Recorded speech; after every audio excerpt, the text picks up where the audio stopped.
Welcome to Pennsylvania in Focus. I'm Kristen Smith. This week we'll be talking about the governor's new carbon tax plan, which looks a lot like one that the state court deemed unconstitutional in November. Joining me today is the Center Square's Pennsylvania reporter, Anthony Hennon. Anthony, so this new plan begs the question, what's actually different about what the governor wants now versus what the state court said was unconstitutional a few months ago? Yeah, so I think the big dividing line here is, RGGI, the Regional Greenhouse Gas Initiative, was a multi-state approach here of almost a dozen states coming together to basically cap and trade, set limits on pollution levels. Whereas Shapiro, what he's proposing, would go through the legislature, calling it the PACER and PRESS, the Pennsylvania Climate Emissions Reduction Act, and the Pennsylvania Reliable Energy Sustainability Standard. And so the idea is, rather than joining a multi-state compact here, we would be doing this within Pennsylvania only. So this would avoid some of the legal questions behind it, but opens up a new bucket of political questions on the state side here. So speaking of those political questions, it doesn't sound like there's a lot about this plan that its critics are really going to like any better than RGGI. Yes. When we're looking at the reaction, of course, the governor had a number of groups lined up supporting his plan. Clearly, even among some of his supporters, Robert Baer, who's an important labor union official in the state, even he said he doesn't agree with all of this plan, but something they can work on or work together with. Stronger critics, of course, are coming from state Republicans. Senate Republican Majority Leader Joe Pittman, who's out in Indiana County, he seemed frustrated with Shapiro. And, the trade-off here, Shapiro is saying, we'll get rid of RGGI and we'll do our own thing.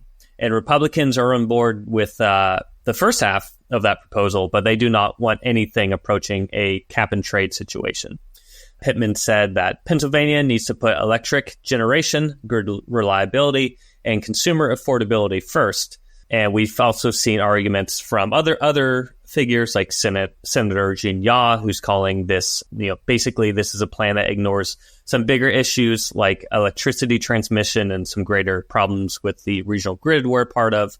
Basically, a lot of Republicans don't really see much good in this aside from avoiding RGGI, but they don't want a Pennsylvania-specific version of RGGI either.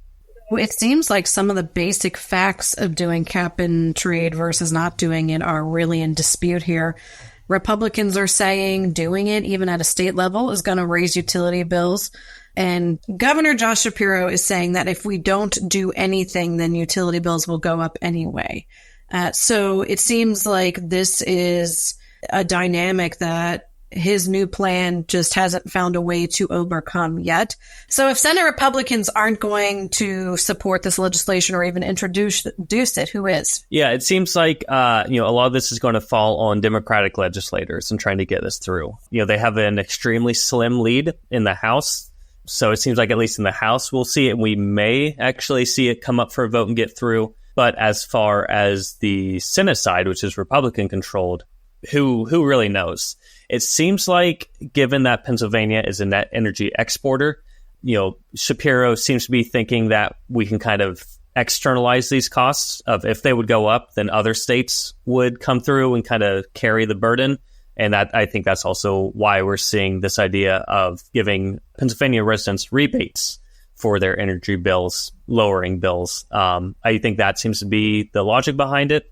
But again, this was just announced yesterday. We'll see how this really pans out. Anthony, thanks for joining us today. Listeners can keep up with this story and more at thecentersquare.com. Some people would call him a loser. He ran for state office. He was beaten. He started a business. He failed. He ran for Congress. He lost. He was nominated for vice president. He lost again.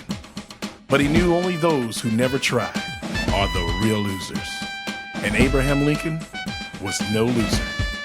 Persistence. Pass it on. From the Foundation for a Better Life. Add value